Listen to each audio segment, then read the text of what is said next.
Hello, geometry students. I hope you're having a fantastic day. I'm recording this on a Friday afternoon, so I'm in a particularly good mood because I know I'm going to get some time off this weekend. Hopefully you are having a good day also. We are wrapping up Chapter 5 with this lesson and the following one. So this is Lesson 5.5, and then we have one more lesson, 5.6. Chapter 5 is essentially about proving triangles are congruent. We've looked at a couple different methods of doing that so far. Do you happen to remember either of them? The first method was called CPCTC. It's when we show that all the corresponding parts of both congruent triangles are congruent. That's a rather cumbersome method because you need to show 6 things are true. All 3 corresponding sides are congruent and all 3 corresponding angles are congruent. So we typically only use that method in the beginning of the chapter. Since then, we also learned a shortcut called SAS, side angle side. And that's when you have 2 sides of one triangle congruent to 2 sides of another triangle, and the included angle between those 2 sides on both is also congruent. What we're going to do today is look at another shortcut, and it's called side, side, side, which is fairly self-explanatory, but let's do some information on this. I'm going to give you 2 theorems and then 2 proofs, and then during the Zoom session, we'll look at a little bit more details on this. So go ahead and write at the top of your paper, 5.5, proving triangles congruent by side, side, side. So proving triangles congruent by side, side, side. Our first theorem is the side, side, side congruence theorem. You could just write SSS. And I'm going to give you the words. You don't need to write down the words. If I were you, I would just write down the pictures. But I'm giving you the auditory to go with it. If 3 sides of one triangle are congruent to 3 sides of another triangle, then the 2 triangles are congruent. Let's draw a picture of that. Let's say we've got triangle ABC here. We'll label it A, B, and C. And then I also have triangle DFE. So DFE. Now notice that I did not orient these triangles pointing the same direction on purpose. Let me make this a little bit more accurate to scale. There we go. Because I wanted you to see that the letters don't always go alphabetically. So if we were to do a congruence statement for this pair of triangles, we could say triangle ABC is congruent to triangle what? We talked about congruent statements a couple lessons ago, but we did discuss that the order of the letter matters. So you can see that this triangle has kind of been flipped over here so that angle A is the same as angle D on the other triangle. So we would put a D here. And then you can see that angle B corresponds to F. So since B is the second letter here, F would be the second one there. And C and E are also corresponding. Now what that means is if all 3 corresponding sides are congruent, this congruent statement is true. The triangles are congruent. Okay, so first we have SSS. Now there is another theorem that technically is not called SSS, but is in essence really SSS. It's called hypotenuse leg. And we do that shortcut by just writing HL. So it only works with right triangles, obviously, and I'll give you the wording on this. If the hypotenuse and leg of a right triangle are congruent to the hypotenuse and leg of another right triangle, then the 2 triangles are congruent. Now let's draw a picture of this and then talk about why this is really just SSS in disguise. If I have 2 right triangles here, and I know that the hypotenuse and leg of one right triangle are congruent to the hypotenuse and leg of another right triangle, then I can say that the 2 right triangles are congruent. I'm going to put a little 90-degree box in there. Essentially what happens is, because of the Pythagorean theorem, if we know the hypotenuse and leg of this triangle, we could use Pythag to find the missing length, the length of the missing side. We could do the same thing with the same numbers over here, and we would get the same length for that missing side. So we call that hypotenuse leg. If we wanted to do a congruent statement for this pair of triangles, in this one, I think I also purposely switched up the order. So let's see if we can write that together. We're gonna say triangle ABC is congruent to, now you tell me what letter would have to come first if I need the corresponding angles to be congruent. If A is the right angle in this triangle, and it's first in its position here, then we would need to pick the right angle of the other right triangle here. So this would be F. And you can see that the next two would be E and D. So that would be another example of a congruent statement, and these are the two theorems that I was telling you about. Now, as I mentioned during Zoom, we will do more examples from the homework, but I also want to show you how you can use these two theorems to do two proofs. So we're going to go ahead and do them one at a time. You might want to have your word bank for chapter 5 proofs out. You might also want to have the 5 steps to writing a proof out so that you have that to look at. So let's look at example 1. We do have a picture with this example. It's going to be the shape of a parallelogram with a diagonal running through it. And that is our picture there.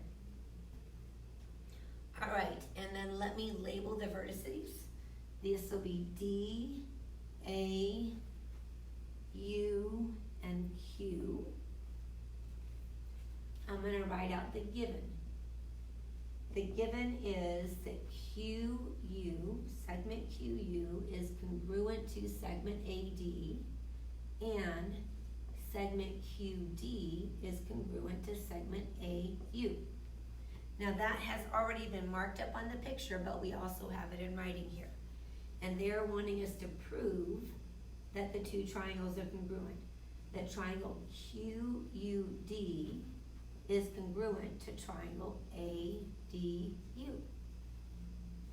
QUD is congruent to ADU. All right, so the first step is obviously drawing the letter T. So we're going to draw a T on our paper. The second step that we talked about already before is to write the word statements here and then reasons here. Statements and reasons. All right, and then we need to copy the given down. So I'm going to copy here that QU is congruent to AD and QD is congruent to AU. And my reason, of course, is given. Now, we've just been given a shortcut when we did the beginning of our notes. We were told that if we can prove that all 3 corresponding sides of the 2 triangles are congruent, that is sufficient to say that both triangles are congruent. Well, we have 2 out of the 3 sides here, so really all we need is that 3rd side. Now, there may be some of you that know this because we used this reason on a proof we did in a previous notes. But we can say that DU is congruent to DU. Let me mark that up here and see if you can tell me what would be the reason for saying that. You can look under your word bank for chapter 5 proof, under reasons to prove that 2 segments are congruent, and you tell me what reason does that look like. That should be the reflexive property. The reflexive property. The reflexive property is something we use when we say that 2 geometric shapes, that 1 geometric shape is congruent to itself. All right, so we're done basically. We're gonna put that the 2 triangles are congruent, so triangle QUD is congruent to triangle ADU, and our reason is simply side, side, side. We've just shown that all three pairs of corresponding sides are congruent.